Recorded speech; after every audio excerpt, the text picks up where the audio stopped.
Assalamualaikum warahmatullahi wabarakatuh. Pada sesi ini kita akan belajar tentang partial adjustment model.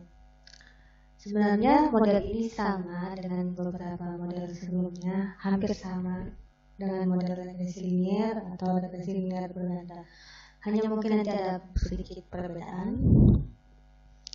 Sebelum kita lanjut ke running data dengan Evius,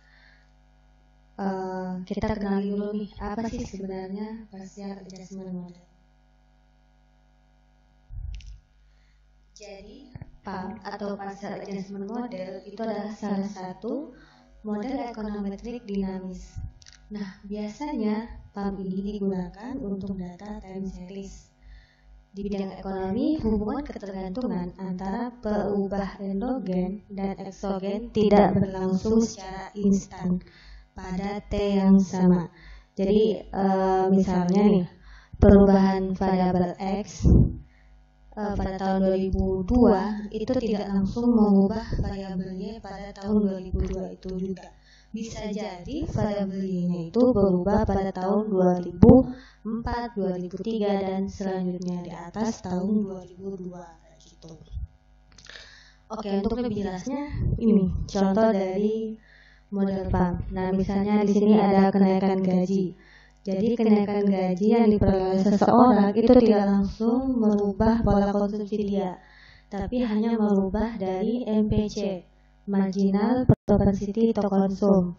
MPC itu kan perubahan konsumsi dibagi dengan perubahan pendapatan. Jadi hanya MPC-nya dulu yang berubah, tapi untuk konsumsinya tidak berubah. Butuh beberapa tahun kayak gitu. Selanjutnya kenaikan suku bunga. Nah, kenaikan suku bunga ini ketika misalnya Bank Indonesia menerapkan kenaikan suku bunga. Nah, itu tidak serta-merta ketika misalnya bulan Februari Bank Indonesia mengumumkan bahwa suku bunga naik 3%. Jadi tidak serta-merta peredaran uang di masyarakat itu langsung berubah bulan Februari juga. Jadi misalnya Bank Indonesia itu merubah suku bunga bulan Februari, itu akan perubahannya akan terjadi pada bulan Mei. Nah, jarak perubahan misalnya dari bulan Februari ke Mei atau tahun 2002 ke 2003 itu kita sebut dengan lag. Nah, jadi intinya dari metode PAM ini, jadi kita bisa mengukur perubahan variabel eksogen dan endogen itu dengan lag-nya kayak gitu. Nah, kenapa sih harus ada lag? Jadi ini ada alasan kenapa timbul lag. Yang pertama dari segi psikologis. Jadi manusia selaku pelaku ekonomi butuh waktu untuk penyesuaian terhadap perubahan apapun. Butuh rencana atau strategi baru dalam menghadapi perubahan. Misalnya kayak tadi, ketika tingkat suku bunga naik, nah manusia atau masyarakat akan berpikir apakah dia akan merencanakan uangnya untuk melakukan saving atau sebaliknya kayak gitu. Jadi waktu untuk merencanakan itu yang menimbulkan lag kayak gitu. Selanjutnya teknologi. Untuk pengusaha yang menanamkan investasi terhadap teknologi, wait and see terhadap cepat pertumbuhan teknologi. Atau terakhir alasan institusional, misalnya adanya minimum waktu untuk kontrak kerja. Langkah pertama untuk melakukan uji Evius, ya pastinya kita harus input data dulu. Nah, di dalam input data ini ada dua cara. Nah, misalnya Evius kita masih manual, jadi kita pakai cara yang manual dulu. Nanti saya ajarin bagaimana kita pakai cara dengan menu import. Nah, di sini kita pakai cara manual. Pertama-tama kita buka dulu filenya, file datanya akan kita uji. Jadi di sini ada 3 sheet, tapi untuk yang model PAM ini kita akan menggunakan sheet yang permintaan uang. Nah, di sini ada years, Y, X1 dan X2. Variabel Y di sini adalah variabel permintaan uang. Sedangkan X1 adalah GDP, X2 suku bunga. Selanjutnya kita mulai. Yang pertama kita pilih menu file. Klik new, work file. Nah, sebelum kita melangkah lebih jauh, jadi kita lihat dulu nih data spesifikasinya. Kita bisa lihat di data kita di sini. Di sini data kita bentuknya kuartalan. Di sini ada tahun 1990, 1, 2, 3, 4. Jadi di sini datanya bentuknya kuartalan. Nah, kita lihat dulu kuartalan sampai tahun 2003. Oke, selanjutnya setelah kita tahu jenis data kita, baru kita bisa merubah di sini data spesifikasi. Kalau annual itu adalah datanya per tahun. Nah, di sini quarterly karena kita kuartalan tadi, jadi datanya quarterly. Start date-nya tadi tahun 1990 sampai tahun 2003. Klik OK.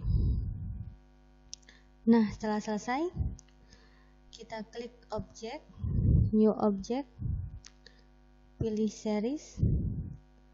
Nah, name for object-nya ini kita ganti dengan variabelnya. Nah, di sini ada 3 variabel. Yang pertama Y, X1, X2.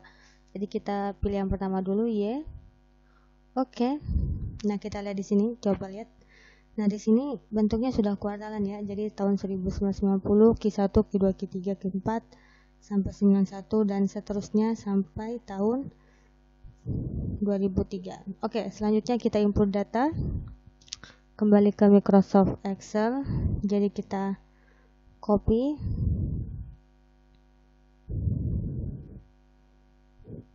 Oke, jadi yang harus diperhatikan ketika menginput dari Microsoft Excel ke Fuse, data harus berubah menjadi titik, tidak boleh ada koma karena Fuse tidak bisa membaca koma gitu. Ctrl C.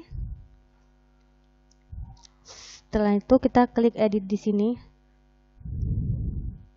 sampai muncul tanda hitam-hitam ini, baru kita bisa copy, paste, klik edit lagi untuk menonaktifkan fungsinya. Selanjutnya baru kita bisa close.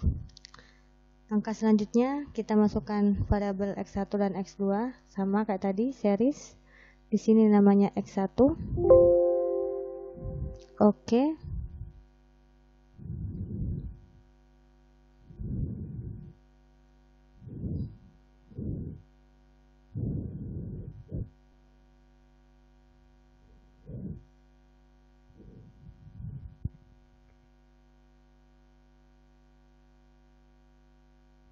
Edit, paste, klik edit lagi, baru kita close. Variabel X2, new object, series X2.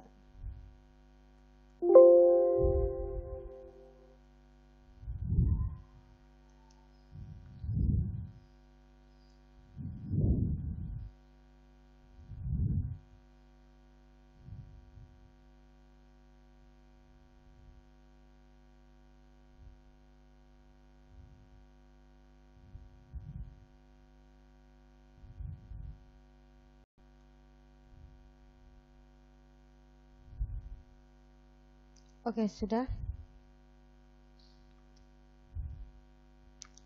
Oke, jadi itu adalah cara untuk menginput data dengan metode manual. Selanjutnya kita akan input data dengan menu import ini.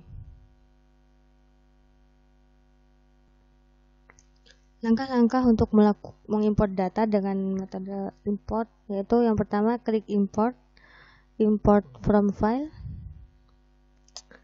Pilih di sini file di mana kita menaruh atau meletakkan data kita, data praktek. Nah, di sini. Oke, di sini di cell rank ini kita ubah di mana sheet data kita berada. Jadi kalau di data ini kan datanya ada di sheet permintaan uang. Ini kan ada 3 sheet kausalitas, sheet 3 permintaan uang. Jadi di sini kita pilih sheet permintaan uang. Jadi di sini otomatis akan memunculkan sheet yang ada di Microsoft Excel kita. Jadi kita pilih sheet permintaan uang. Next. Nah, di basic struktur ini kita pilih yang date regular frequency. Jadi kita atur frekuensinya dulu. Tadi kan frekuensinya itu kuartalan, datanya kuartalan. Jadi di sini kita pilih menu quarterly. Tahunnya sejak tahun 1990. Oke, coba lihat kita di sini hasilnya. Jadi data di sini akan menampilkan data di Microsoft Excel kita. Nah, finish. Nah, dengan metode ini kita lebih simpel untuk mengimport data. Nah, jadi kita nggak usah copy paste lagi, tinggal import file. Oke, itu saja untuk mengimport file. Selanjutnya kita akan melakukan uji PAM.